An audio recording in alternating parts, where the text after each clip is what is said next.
Hello everybody, it's Paul Neese with the Real Life Health Show, and I am in the kitchen again, in my new kitchen here, and I got a recipe I'm going to make for you today. A lot of times I make recipes with expensive machines, the Vitamix or a food processor. You do not need expensive machines to be a healthy raw food chef. You just need some cheap utensils. Even if you want to use those machines, you don't need to use a $500 blender. You could use a cheap blender. You just might have to do a little bit more work in cutting it up and everything else. But today I'm going to make a recipe that requires no machines, no electricity. It just requires a couple of ingredients. And we have here, it's a cookie sheet pan or a flat pan. And we have some parchment paper. You could also use wax paper. And that's going to be the base. Now, I would suppose you could use some other things as well if you want to put it in there, other types of pans. But this is the pan of choice we're using today. And today we're going to make something that's called it's really called chocolate bark, but we're going to call it Carob bark. We don't do chocolate on a Real Life Health Show because we know the truth about theobromine and caffeine, and it's not a healthy food. So we're making a healthy version of this with Carob powder. Now, with the Carob powder, I know this is a raw food show, but the Carob powder, you can use raw Carob powder or toasted Carob powder. Obviously, the toasted Carob powder is not raw, and some people say, well, why would you use that? Some people prefer the taste of toasted Carob powder over the raw Carob powder, and some not. What I suggest is when you make this recipe, you make it at two different times. One time using the toasted and one time using the non-toasted, and see what you like better. Now, if you're concerned about the nutritional nutrients that are lacking in the toasted Carob powder because it's cooked, or even possibly the enzymes, this recipe is a dessert.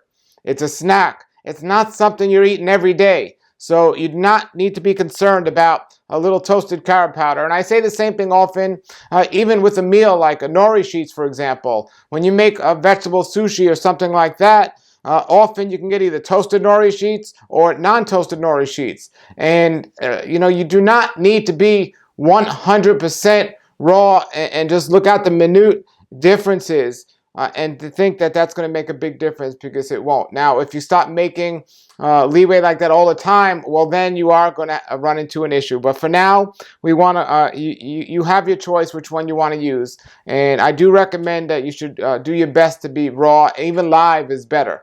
And we'll do other videos about live and sprouting and the difference between live food and just raw food, because there is a difference. But there is raw toasted powder. There's toasted Carob powder and raw Carob powder. Now, Carob is actually a pod that grows on a tree, and it is delicious and sweet by itself.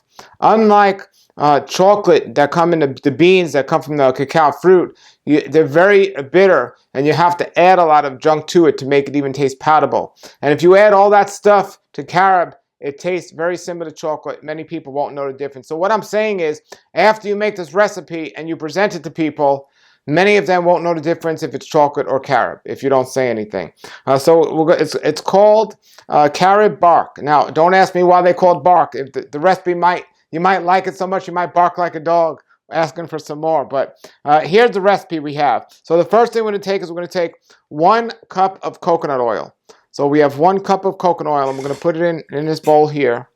And whatever mixing bowl you'd like to use, that's fine. I could have mixed it in here as well, but I just wanted to have a little bit more room to do that. Then you're going to take 3/4 of a cup of Carob powder, and we have that here. And again, you could have toasted or you can have raw. So we have 3/4 a cup of Carob powder. Next thing we're going to take is 1 teaspoon of vanilla.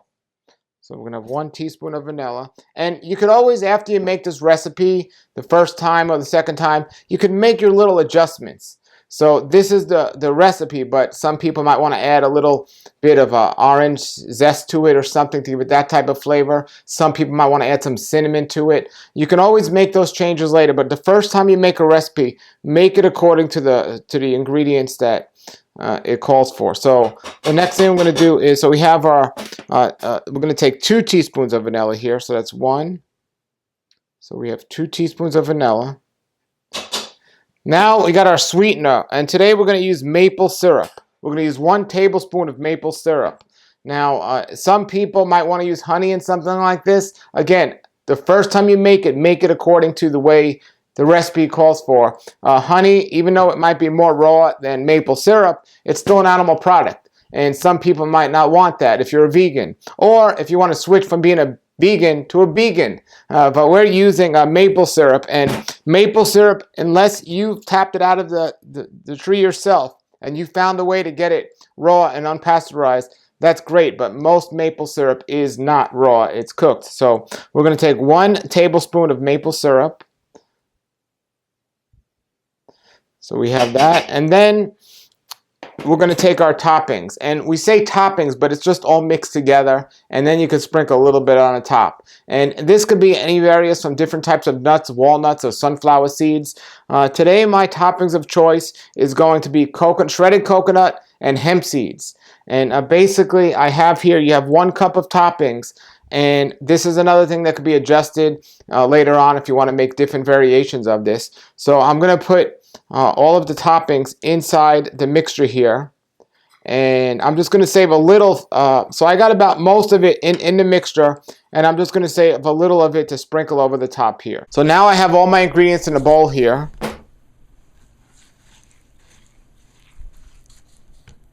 Now I'm going to mix it all together. All my ingredients in this bowl, I'm mixing it together.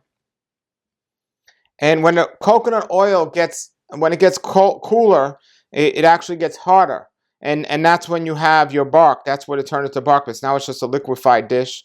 And we're just mixing it up here. So there we have the mixture. And now we're going to pour it on the sheet here. And as we pour it on the sheet, that's going to be, we're going to throw it in the freezer here. And then it's going to get a little cool. It only takes about 10 minutes. And then you have your meal here. So we'll just pour it out on here now.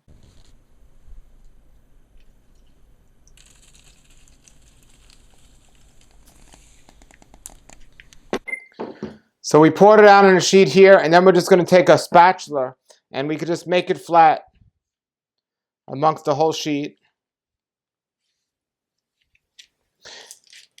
And some people ask why we might need to use parchment paper. It's when we're done and it's cold, we could just pick up the paper, and that's how we could break it into the so-called bark. Instead of just having it like a very even big chocolate bar, we're going to make it into the bark substitute, or the bark alternative. So another reason why they call it bark is woof woof. Well, calm down there. It just tastes like, it sounds like it's a dog just ready to come out of the yard or something.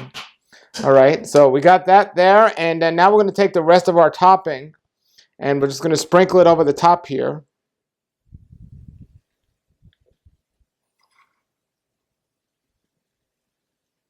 This is a great quick recipe, and a lot of people that think their spouse or their child might not like raw food diet or healthy snacks, this is a great alternative to a lot of the unhealthy snacks that people would normally make.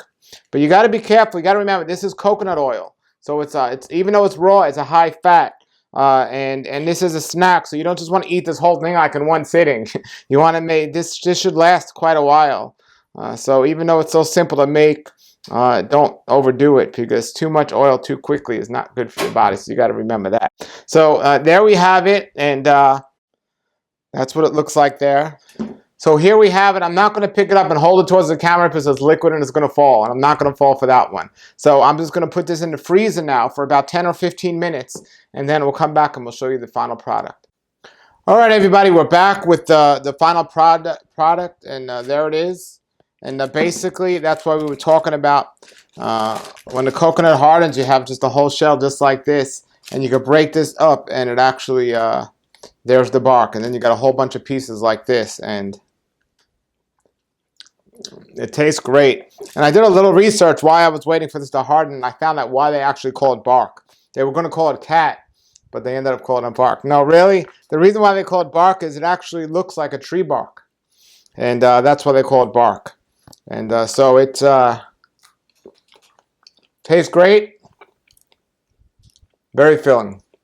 All right, everybody, so go make some and put your comments and questions below the video. And if you make some, let me know how much you enjoyed it. And remember, children, spouses, and just people for parties, they love this. So just don't keep it out in the sun or it'll melt. Have a good day and a great raw life. All right, everybody, there it is. And I'm going to just break this off here. I'm going to separate it. And just break that, and then you have the bark. So that's how it is.